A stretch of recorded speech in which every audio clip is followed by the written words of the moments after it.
जनवरी को हमारा एक डेलीगेशन जाएगा। उसी डेलीगेशन में मोहम्मद आजम खान, रामपाल जी और दिलीप कुमार, भूतपूर्व गृह मंत्री गुजरात, और कई हमारे वहाँ के नेता राष्ट्रीय जनता दल के और समाजवादी पार्टी के गुजरात के भी साथ थे।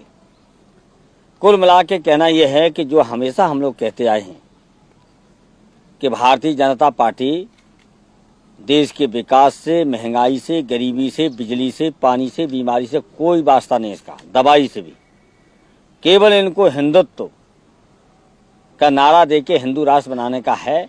अब पूरी तरह से जब असफल हो गए हैं, दिल्ली सरकार चलाने में भी, महाराष्ट्र में भी, उत्तर प्रदेश में भी, गुजरात में भी, तो ये केवल धर्म के आधार पर अपने वोट बटोरने का तरीका है, जिससे देश तोड़ने का पूरा षड्यंत्र है भारतीय जनता पार्टी की सरकार। इसमें केवल प्रदेश की सरकार शामिल नहीं है, यहाँ पर दिल्ली की सरकार पूरी तरह शामिल है, नागपुर जहाँ आरएसएस की ट्रेनिंग होती है पूरी तरह शामिल हैं, बाल ठाकरे पूरी तरह शामिल हैं। ये मिल करके देश को तोड़ने की कोशिश कर रहे हैं और इसीलिए जो पर जुल्म हुआ है वो तो लिखित आपको दे दिया है। हम लोगों ने राष्ट्रपति से विनम्र प्रार्थना की है और मुझे खुशी है कि उन्होंने बड़े गंभीरता से सुना है और अब आप समझ गए कि हमारी बात कितनी सच साबित हुई। हम कहते थे उत्तर प्रदेश की सरकार बर्खास्त करो, महाराष्ट्र की सरकार बर्खास्त करो, गुजरात की बर्खास्त करना चाहिए, और इतना बढ़िया राज जो बिहार का चल रहा है उस पर इनकी निगाह थी कि इसको बर्खास्त कर दें।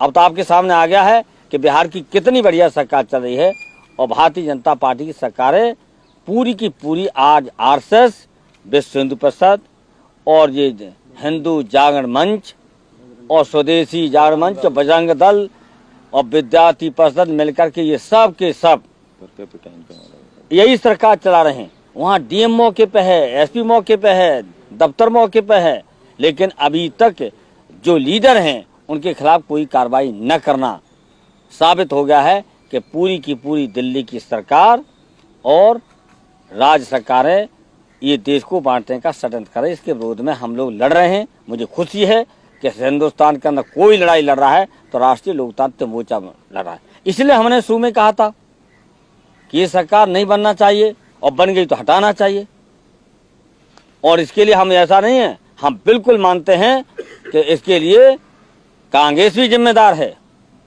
अगर सरकार गिरा दी गई होती, सरकार नहीं बनने दी होती, तो आज ये बुरे दुर्दिन हमारे देश के गरीबों को, महंगाई के सारे कारणों को नहीं देखना पड़ता।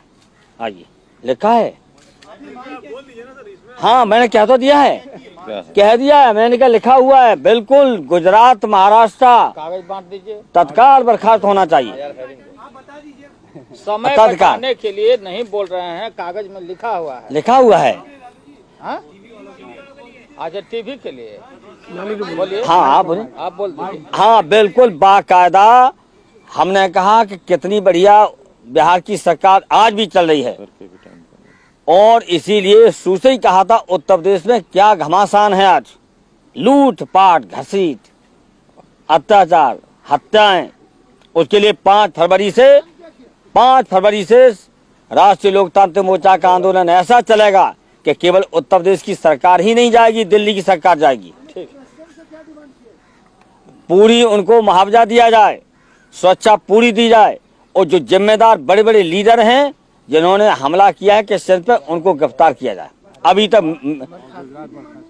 सरकार बर्खास्त करने की लिख तो दिया, बर्खास्त की जाए, पहली मांग हमारी है। प्रधानमंत्री जी ने कहा है कि कन्वर्जन पर राष्ट्रीय बहस होनी चाहिए, इस पर आप लोगों ये ध्यान बटाने के लिए काहे पे बहस होगी, बहस होनी चाहिए। निरक्षरता क्यों है, गरीबी क्यों है, कन्वर्जन क्यों हुआ, बेरोजगारी क्यों देश में है, विधि व्यवस्था क्यों खराब है, ये सारी की सारी जिम्मेदारी है सरकार चलाने, दिल्ली में सरकार चलाने वाले चाहे कोई रहे हों, उनकी है जिम्मेदारी। अगला है 5 फरवरी से कार्यक्रम है आंदोलन, उत्तर प्रदेश से शुरू होगा, बिहार में प्रवेश होगा और बिहार से पूरे देश में होगा। वो आपको हिंदू जागरण मंच के अध्यक्ष वाजपेयी जी के साथ गए थे, उसके बारे में कुछ? वो सब एक हैं, हम लोग वो अलग से जांच हो रहा है। हाँ चलिए।